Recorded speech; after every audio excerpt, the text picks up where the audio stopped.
Many laws and inventions happen due to death. Now, if you've never heard of it, this is a Stirling engine.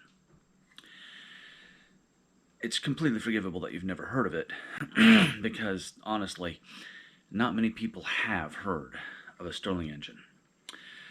Now, I'm not going to go into all the details of why Odo Stirling decided to create this machine after he had seen many of his friends, or at least several, killed by boiler explosions, but he decided to invent something because of death.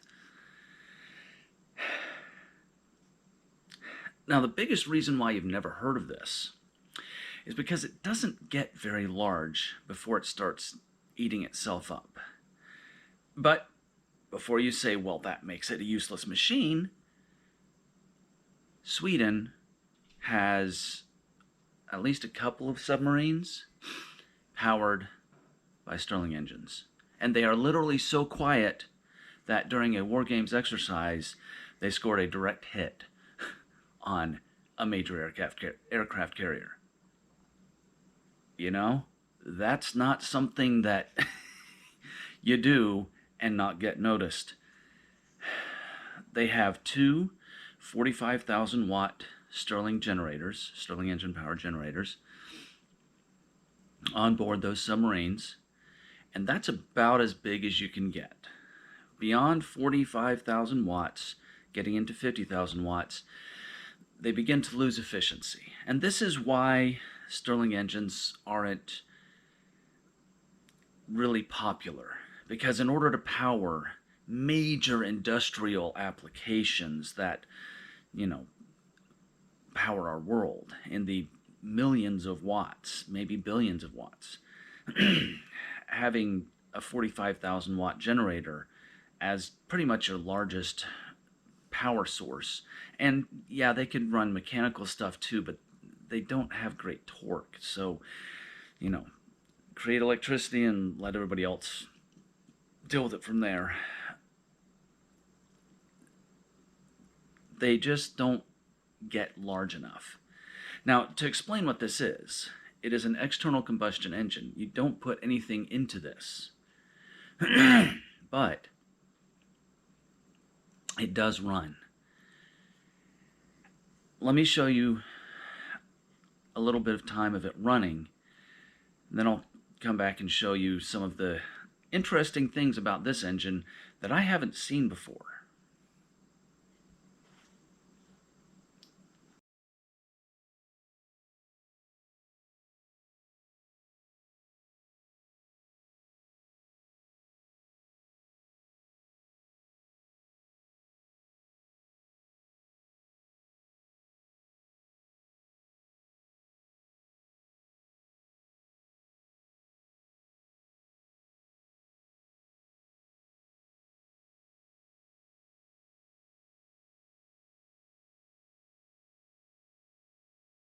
As well, stirring the interstellar Stirling engine. not as strongly as CMEs. Ah!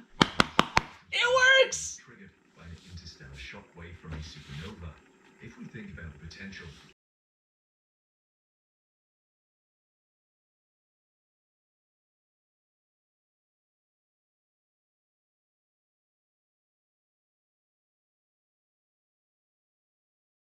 When I first started this engine up, it was squeaking really loud.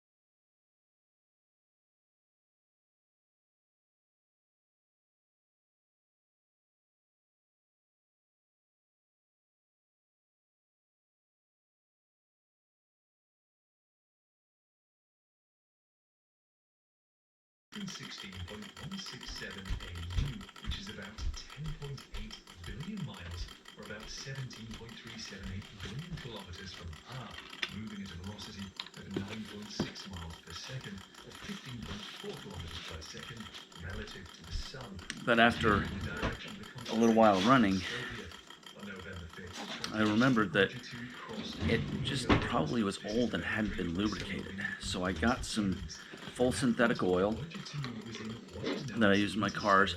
You just put one drop on the main shaft, and then I got a little tiny drop onto the drive shaft.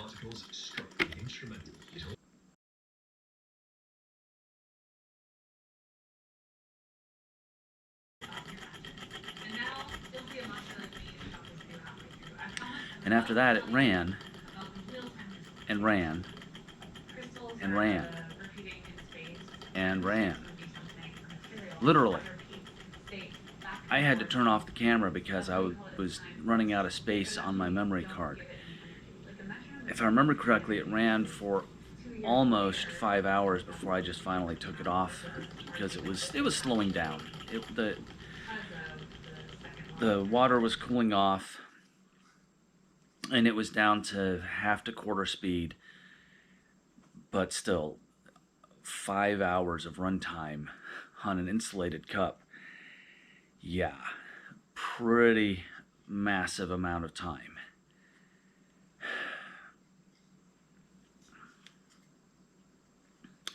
So let me show you something interesting about this. If I can get it up close enough. Normally, a Stirling engine has two shafts, and one of them runs the power piston, which is what this is, and the other one runs the transfer piston, or maybe that's what it's called. I don't remember. Sorry.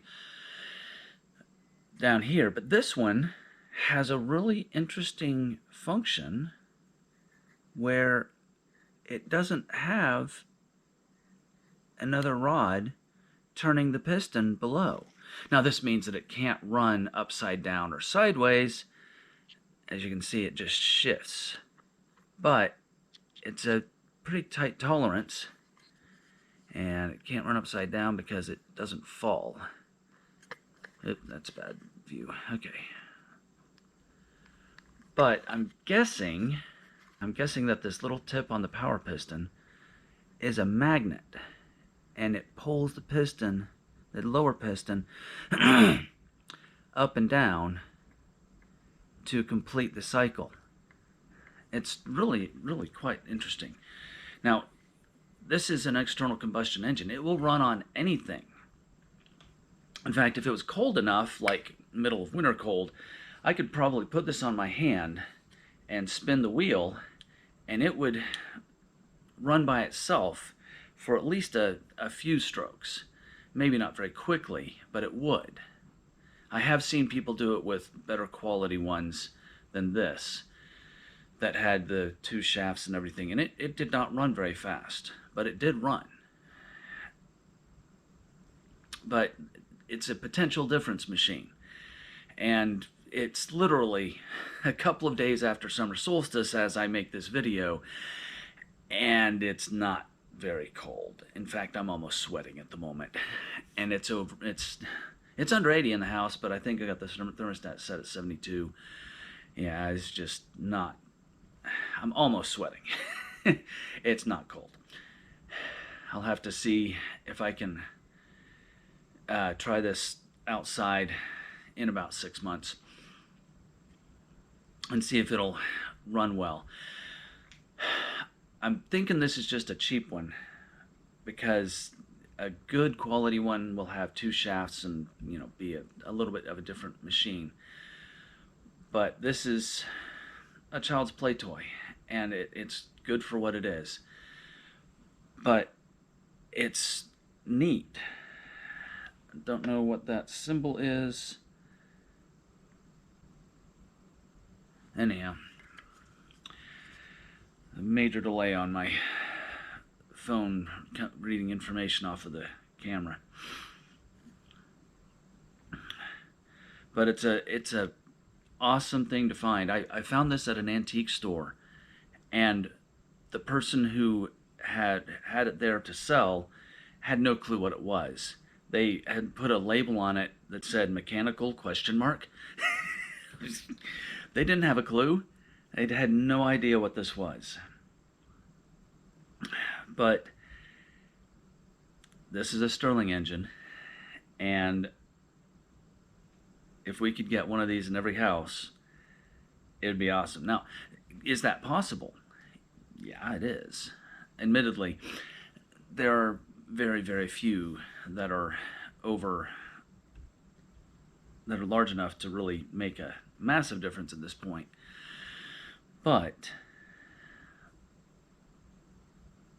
in the 1950s, the Phillips Company decided to see what they could do about creating Stirling engines, and they did build a 2,000 watt Stirling powered generator that you can still find, and they do very well. Some people will quickly go, well, is it a noisy machine? Is it a bother? Well, after seeing this thing run, I literally forgot it was running. It was so quiet. They're very quiet machines. One of the people on a Facebook Stirling engine group that I'm part of found one for sale, which there still are. They're not cheap, but they are for sale. If they work, they're not cheap. Under $10,000, but it's usually 3 to 5 for a 2,000 watt engine generator. But they said that, and after watching this run, I believe them. They said that they would put this beside a baby's crib and put the baby down to sleep and not worry about waking up the baby because it just runs so quietly. I mean, it's not running on explosions. It's just running on an open flame heating the hot plate. So yeah, it's a very, very quiet running machine. I mean, good grief, the Swedish military had the entire U.S. Navy unaware that they were within a couple hundred yards of a major aircraft carrier in a war games exercise. You can't do that with a noisy machine. These are amazing machines, and I would love to tell the world more about them. Thank you for your time.